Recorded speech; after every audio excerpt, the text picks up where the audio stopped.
Bonjour à tous. Un accident bien trop suspect. Explication dans cette vidéo. Il est 8 heures du matin, ce samedi 11 mars, quand le poste de police de Paphos, sur l'île de Chypre, reçoit un appel angoissé. Venez vite. Ma copine est tombée de la falaise. Où êtes-vous? Au rocher d'Aphrodite. Lésia a voulu faire un selfie, elle s'est approchée du bord et elle a glissé. Tout en déclenchant les secours, l'opérateur échange un regard avec ses collègues. Le rocher d'Aphrodite, sur la plage de Petratou Romiou, attire les amoureux et les touristes du monde entier. Il faut dire que c'est un cadre magnifique, légendaire. Mais quelle satanée manie de risquer sa vie pour une belle photo à poster sur Facebook ou Instagram. Quand les voitures et l'hélicoptère d'assistance arrivent sur la falaise, on trouve le jeune homme qui a donné l'alerte en état de choc. D'un geste, il montre le précipice. Elle est en bas, elle ne bouge plus. J'ai essayé de descendre, mais c'est trop abrupt. Pompiers et policiers se penchent sur le vide. Une silhouette inerte gît sur le rivage, 100 mètres en contrebas. Personne ne pourrait survivre à une chute pareille. Pourtant, sans perdre une seconde, les sauveteurs, élitreillés, se laissent glisser jusqu'au corps disloqué d'une frêle jeune femme. Le soleil matinal vient dorer de ses feux le sable et la mer miroitante. Mourir ainsi, pour rien, sur cette plage paradisiaque, quelle tristesse. Le destin de Lésia Bykova, une Ukrainienne de 28 ans, a basculé il y a 2 mois, le 6 janvier, quand Chypre lui a accordé un permis de séjour. Fuyant son pays en guerre. La jeune femme a alors rejoint sa mère, installée à Paphos depuis des années.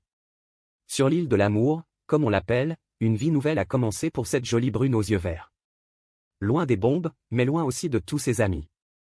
Sur les réseaux sociaux, elle fait la connaissance d'un homme de son âge, exilé lui aussi. Géorgien, admirant par le russe, comme elle. Ils décident de se rencontrer, sympathisent, se revoient, jusqu'à ce sinistre 11 mars où le cadavre de Lésia est évacué vers la morgue. Tandis que son compagnon, défait, est emmené au commissariat pour la déposition d'usage.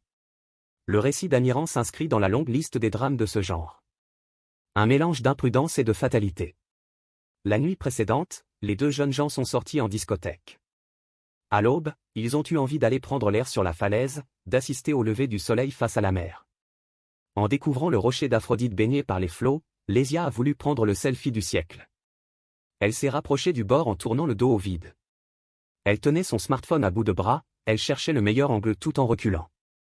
Et brusquement, elle a disparu, elle est tombée. Je n'ai pas eu le temps de réagir. Amiran explique que son premier réflexe a été de descendre la secourir, mais qu'il a failli tomber lui aussi. Et qu'il s'est entaillé les mains sur la roche. À ce moment il est remonté et a alerté les secours. Les policiers constatent qu'en effet, il a les mains écorchées mais de façon curieuse. Ses paumes sont intactes, c'est le dessus de ses mains, de ses doigts, qui présentent des blessures. Comme s'il s'était battu avec quelqu'un. Les enquêteurs soumettent le Géorgien à des tests de drogue et d'alcoolémie. Résultat positif. Il avait bu et consommé de la cocaïne. On découvre dans la foulée qu'il avait déjà fait l'objet d'un signalement pour comportement abusif envers une femme.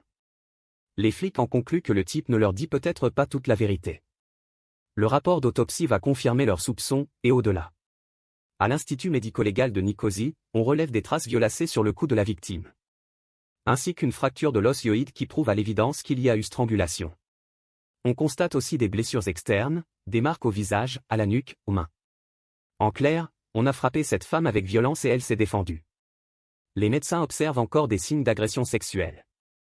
Au terme de 6 heures d'autopsie, leur conclusion est sans appel, Lésia Bykova était déjà morte quand elle est tombée de la falaise. Si Amiran avait espéré que la chute effacerait les preuves de son crime, il s'est lourdement trompé. Le voilà arrêté, emprisonné, mais il nie tout, la tentative de viol, les coups, la strangulation. Il maintient sa version de l'accident malencontreux, au cours d'une virée en amoureux. Pour les policiers, le scénario est tout différent, les 2 jeunes gens sont allés en boîte de nuit, Amiran a beaucoup bu, pris de la cocaïne. Après quoi, au lieu de ramener son amie chez elle, il a prétexté une promenade romantique et l'a conduite sur la falaise, où il a tenté d'abuser d'elle. Lésia a résisté de toutes ses forces. Furieux, il l'a alors étranglée avant de la pousser dans le vide. Pas du tout. S'entête le suspect. Elle est tombée toute seule, elle voulait se prendre en photo avec le rocher dans son dos. Sauf qu'à l'heure du prétendu accident, il ne faisait pas assez jour pour réussir le selfie du siècle que Lésia, paraît-il, voulait poster sur Instagram. Confondu par cet argument imparable, Amiran change sa version de l'histoire. Il raconte qu'en arrivant sur les hauteurs de Petratou Romiou, La jeune femme et lui sont d'abord restés dans leur voiture pour boire et prendre de la drogue. Si bien que quand Lesia est sortie faire son selfie, elle n'était plus dans son état normal. Elle a glissé en s'approchant du bord. Par miracle, une pierre a stoppé sa chute 2 mètres plus bas. C'est à ce moment qu'Amiran se serait blessé en tentant de la rejoindre, ne réussissant malheureusement pas à l'empêcher de rouler sur elle-même et de tomber. Invraisemblable, évidemment. D'abord parce qu'on n'a relevé ni alcool ni drogue dans le sang de la victime. Ensuite parce que la pente est par ailleurs si abrupte qu'il serait impossible à quiconque de descendre ou de remonter le long de la paroi. Quand on fait remarquer au Géorgien qu'il a mis longtemps avant de prévenir les secours, il répond du tac au tac. Je n'avais plus de batterie dans mon téléphone. Bref, il ment comme il respire. Que s'est-il réellement passé? Lesia l'a-t-elle repoussé? A-t-elle voulu rompre parce qu'elle ne supportait plus par exemple de le voir se droguer? On l'ignore. Accroché à son absurde système de défense, Amiran continue de tout nier en bloc. Il n'en reste pas moins emprisonné et poursuivi pour assassinat.